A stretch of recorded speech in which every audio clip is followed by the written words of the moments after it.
Hello दोस्तों, स्वागत है आपका हमारे चैनल पर। इस वीडियो में हम ट्रेडिंग जर्नल को क्रिएट करना सीखेंगे कि कैसे हम अपने ट्रेडिंग जर्नल को क्रिएट और मेंटेन कर सकते हैं। तो दोस्तों, ट्रेडिंग जर्नल को क्रिएट करने के लिए हम एक्सेल का यूज करेंगे। तो हम चलते हैं एक्सेल पर और वहाँ पर देखेंगे किस तरीके से हम अपने ट्रेडिंग के जर्नल को क्रिएट कर सकते हैं।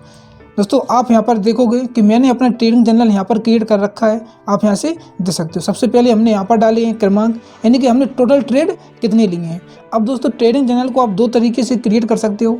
अगर आप इंट्राडे ट्रेडिंग करते हो तो आप इसको वीकली बेसिस पे मेंटेन कर सकते हो, यानी कि आप आपने एक वीक में कितने इंट्राडे में ट्रेड लिए उनको आप यहाँ पर लिखोगे। अब कैसे लिखोगे उनको हम एक एक करके अभी जानेंगे, एक एक पॉइंट को किस तरीके से हमारे लिए कहाँ पर क्या डालना है। और अगर आप स्विंग ट्रेडिंग करते हो, यानी कि अगर आप स्विंग ट्रेडिंग करते हो और उसका आपके लिए जर्नल क्रिएट करना है तो आप उसको मंथली बेसिस पर भी क्रिएट कर सकते हो, यानी कि आप एक टोटल मंथ के यहाँ पर ट्रेड लिखोगे कि कौन कौन से स्टॉक्स में आपने कितने ट्रेड लिए, और मंथ के एंड में हम चेक करेंगे कि उनमें से कितने ट्रेड में हमारा प्रॉफिट हुआ है और कितने ट्रेड में हमारा लॉस हुआ है। तो यहाँ पर हम दो तरीके से यहाँ पर जर्नल क्रिएट कर सकते हैं। पहला, अगर हम इंट्राडे ट्रेडिंग करते हैं तो उसको हम वीकली बेसिस पे क्रिएट करेंगे, और अगर हम स्विंग ट्रेडिंग करते हैं तो उसको हम मंथली बेसिस पे क्रिएट करेंगे। अब आप यहाँ पर देखोगे ये जो जर्नल है मेरा, इसको मैंने मंथली बेसिस पे क्रिएट किया है।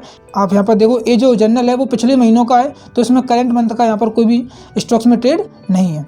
अब आप यहाँ पर देखो, दूसरे नंबर पर लिखा है हमने यहाँ पर स्क्रिप्ट, यानी कि कौन से स्टॉक्स में हमने ट्रेड लिया है। स्टॉक्स के यहाँ पर सिंबल है, जैसे एसीसी है, Hindustan Unilever, Hindustan copper, APL limited, PEL Piramal enterprises और टोरेंट पावर, यानी जो जो स्टॉक्स को जो सिंबल होते हैं उन स्टॉक्स के सिंबल को हमने दूसरी जगह डाला है। आप भी अपनी एक्सेल को ओपन करोगे। एक्सेल को ओपन करने के बाद पहले में हम डालेंगे क्रमांक, यानी हमने कितने ट्रेड लिए, पहला ट्रेड, दूसरा इस स्टॉक्स में, तीसरा कौन से स्टॉक्स में ट्रेड लिया, हम ऐसे यहाँ पर डालेंगे। उसके बाद डलेगा हमारा यहाँ पर सिंबल कि कौन से स्टॉक्स में हमने ट्रेड लिया। अब तीसरे नंबर पे हमने यहाँ पर डाला है बाय डेट, किस डेट को हमने इस स्टॉक्स को बाय किया है। तो जैसे आप यहाँ पर देखोगे 1/1/2022 को और 3/29/2022, जिस भी डेट को हमने जिस स्टॉक्स में एंट्री ली है उस यहाँ पर शायद डेट मिस्टेक्स है, और जिस भी डेट को हमने जिस भी स्टॉक्स में एंट्री ली है उस डेट को हम यहाँ पर डालेंगे। नंबर 4 पर आता है हमारी स्ट्रेटजी, यानी कि हमने इस स्टॉक्स में ट्रेड लिया है तो हमने किस स्ट्रेटजी पर ट्रेड लिया है। अब अलग अलग स्ट्रेटजी पर ट्रेड लेते हैं, जैसे किसी स्टॉक्स में हम 44 मूविंग एवरेज पर ट्रेड लेते हैं, किसी स्टॉक्स में हम डबल बॉटम पर ट्रेड लेते हैं, किसी स्टॉक्स में ट्रेंड लाइन पर ट्रेड लेते हैं। ट्रेंड लाइन पर जब स्टॉक्स सपोर्ट लेता है, और जैसे सपोर्ट रेजिस्टेंस पर भी हम ट्रेड लेते हैं, तो अगर ये स्टॉक सपोर्ट पर ट्रेड कर रहा था तो हमने वहाँ पर ट्रेड लिया।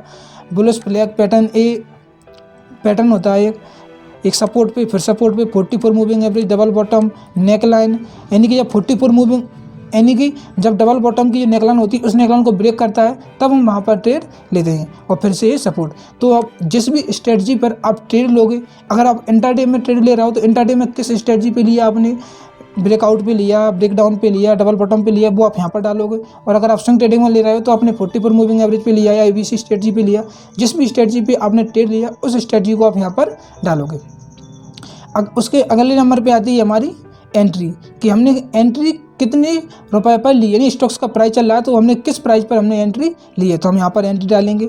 उसके बाद हमारा आता है स्टॉप लॉस, कि किस प्राइस पर हमने स्टॉक, ऐसी अगर मैं यहाँ पर आपके लिए किसी भी स्टॉक्स में लेके चलूँ, अडानी एंटरप्राइजेज को हम यहाँ पर ओपन करते हैं,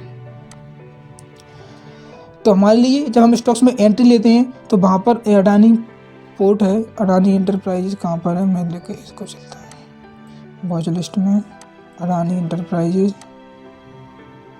जब भी हम किसी स्टॉक्स में ट्रेड लेते हैं तो वहाँ पर हम एंट्री यहाँ पर लिया, जैसे हमने इस कैंडल के ऊपर हम एंट्री लेंगे, यहाँ पर हमारा स्टॉप लॉस होगा इस कैंडल के नीचे, और इस कैंडल का 1:2 हमारा टारगेट होता है 44 मूविंग एवरेज में।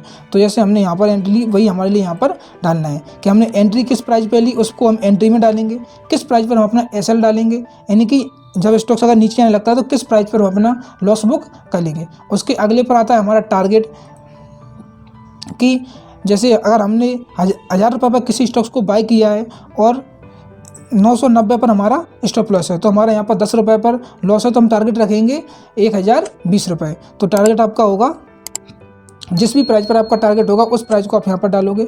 और उसके बाद हम यहाँ पर डालते हैं कि कितनी क्वांटिटी हमने उस स्टॉक्स की बाय की हैं, क्योंकि जब हम किसी भी स्टॉक्स में एंट्री लेते हैं तो कितनी क्वांटिटी हमारे लिए बाय की है। अब क्वांटिटी डिपेंड करती है आपके ऊपर, आपके पास कितना फंड है, आप उस फंड के हिसाब से यहाँ पर क्वांटिटी बाय कर सकते हो।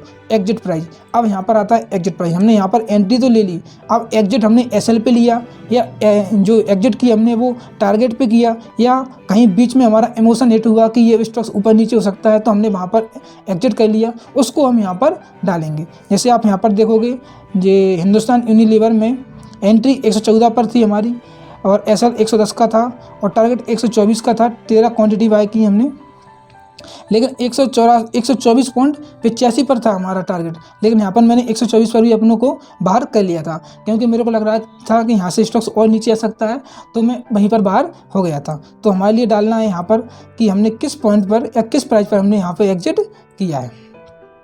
उसके बाद आती है पिरामिडिंग। पिरामिडिंग होती है, जैसे आप यहाँ पर देखो, इसी को ले लेते हैं हम अडानी एंटरप्राइजेज के स्टॉक्स को। पिरामिडिंग होती है जैसे यहाँ पर इसने ग्रीन कैंडल बनाई, इसके ऊपर हम एंट्री लेंगे, इसके नीचे हमारा स्टॉप लॉस होगा। अब स्टॉक्स ऊपर गया, फिर से नीचे आया, फिर से इसने 44 मूविंग एवरेज पर यहाँ पर ग्रीन कैंडल बनाई है। तो एक तो हमारे लिए ट्रेड यहाँ पर मिला, तो हमने कुछ क्वांटिटी यहाँ पर बाय की। दूसरा ट्रेड हमारे लिए यहाँ पर मिला, तो इसको बोलते हैं हम पिरामिडिंग। हमने पहले एंट्री ले ली, स्टॉक्स ऊपर गया, थोड़ा सा हमने फिर से उसमें एंट्री ले ली यहाँ पर, तो हमारा जो एवरेज होता है वो थोड़ा ऊपर हो जाता है। उसके बाद हमारे लिए फिर से ट्रेड मिला, तो हमने फिर से यहाँ पर एंट्री ले ली, तो इसको बोलते हैं हम पिरामिडिंग। यानी स्टॉक से ऊपर जा रहा है धीरे धीरे धीरे, तो आपने कितनी बार उसमें ट्रेड लिया है, आपने यहाँ पर ट्रेड लिया, यहाँ पर ट्रेड लिया, यहाँ पर ट्रेड लिया, इसको बोलते हैं हम पिरामिडिंग। तो अगर आपने किसी स्टॉक्स में पिरामिडिंग की है तो आप उसको यहाँ पर डाल सकते हो कि कितनी बार आपने उस स्टॉक्स में पिरामिडिंग की है। अब यहाँ पर आता है प्रॉफिट एंड लॉस, यानी आपने एंट्री ली और आपने स्टॉप लॉस और टारगेट सब सारे डाल दिए। अगर आपका स्टॉप लॉस होगा तो आपका यहाँ पर लॉस होगा, और आपका अगर यहाँ पर टारगेट हिट होगा तो आपका यहाँ पर प्रॉफिट होगा। तो आप यहाँ पर देखो एसीसी में 2340 रुपये का प्रॉफिट हुआ है, हिंदुस्तान यूनिलीवर में 214 का, हिंदुस्तान कॉपर में 130 का, और ये पीईएल में टोरेंट पावर में 56 रुपये का चल रहा है, और जो अजंता फार्मा है इसमें 74 रुपये का लॉस हुआ है। तो यानी जितने भी अगर आपका प्रॉफिट हुआ तो आप यहाँ पर प्रॉफिट डालोगे, और अगर आपका लॉस हुआ तो आप इसमें आप उसको लॉस को डालोगे। अब अगर आपके लिए प्रॉफिट एंड लॉस जितने परसेंट का हुआ है, यहाँ पर ये मिस्टेक हो गया, प्रॉफिट एंड लॉस 111% का नहीं हुआ है, 11% का हुआ होगा, तो यहाँ पर ये मिस्टेक से 111% डल गया।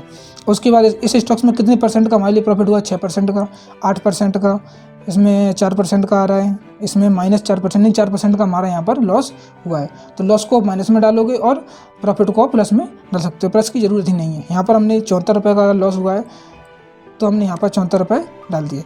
इसके बाद यहाँ पर आप देखोगे emotion when you enter into the trade, यानी कि जब आपने इस स्टॉक्स में एंट्री ली थी तब आपके इमोशन कैसे थे, आप एक्साइटेड थे, हैप्पी थे।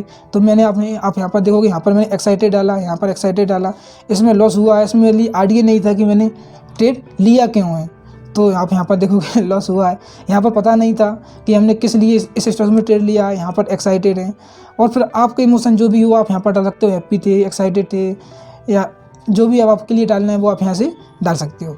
मिस्टेक्स इन दिस ट्रेड, यानी अगर आपका यहाँ पर लॉस हुआ, जैसे मेरा यहाँ पर लॉस हुआ, तो हमने क्या गलती की, तो गलती अभी मैंने यहाँ पर डाली नहीं है क्योंकि समझ नहीं आ रहा था कि मिस्टेक हुई क्या है। तो जो भी गलती होती है उनके लिए यहाँ पर हमारे लिए डालना होता है, और यहाँ पर डालना होता है कि हमारा प्रॉफिट हुआ है तो हमने क्या वहाँ पर अच्छा किया था, या क्या जो भी हमने अच्छा किया था उसको हम यहाँ पर डालेंगे कि किस वजह से हमारा यहाँ पर प्रॉफिट हुआ है। और उसके लास्ट में डालना होती है हमारे लिए रेटिंग इन, यानी कि आपने जो ट्रेड लिया अगर आप उसका प्रॉफिट हुआ है या आपका लॉस हुआ है। प्रॉफिट हुआ तो आप उसको रेटिंग दोगे, यानी किस वजह से आपका प्रॉफिट हुआ है, आपने उसमें कितना एफर्ट डाला था, आप रेटिंग 4 देना चाहते हो, 3 देना चाहते हो या 5 देना चाहते हो। और आपका लॉस हुआ है तो लॉस किस वजह से हुआ है, अगर आपने ट्रेड सही लिया था, अपनी स्ट्रेटजी पे लिया था, तब भी आपका लॉस हुआ है तो आप वहाँ पर रेटिंग को 5 ही दोगे, क्योंकि आपने सारी चीज़ें सही की थी। उसके बाद अगर स्टॉक्स में लॉस हो रहा है तो वहाँ पर आप रेटिंग को कम नहीं करोगे। और अगर आपने किसी ऊपर नीचे कुछ अपनी स्ट्रेटजी में या इमोशन में कुछ भी आपने गड़बड़ किया है तो आप वहाँ पर रेटिंग को थोड़ा कम कर सकते हो। तो दोस्तों इतने सारे पॉइंट को हमने यहाँ पर लिखा है अपने जर्नल में, लगभग इन सभी पॉइंट को आप भी अपने जर्नल में क्रिएट कर सकते हो। तो मैंने आपके लिए बताया कि 2 तरीके से आप जर्नल क्रिएट कर सकते हो, इंट्राडे के लिए वीकली बेसिस पे, और स्विंग ट्रेडिंग के लिए आप मंथली बेसिस पे इसको क्रिएट कर सकते हो। कौन कौन से पॉइंट लिखने हैं वो आप पॉइंट यहाँ से देख सकते हो। मैं कोशिश करूँगा कि इसी जो एक्सेल की फाइल है इस फाइल को डिस्क्रिप्शन में डाल दूं, ताकि आप इसको डाउनलोड करके डायरेक्ट आप इसमें यहाँ से चेंजेस कर सकते हो। आप लोगों को ये वीडियो कैसी लगी कमेंट करके ज़रूर बताएं, और इसी तरह की वीडियो देखने के लिए आप हमारे चैनल को भी सब्सक्राइब कर सकते हैं। धन्यवाद।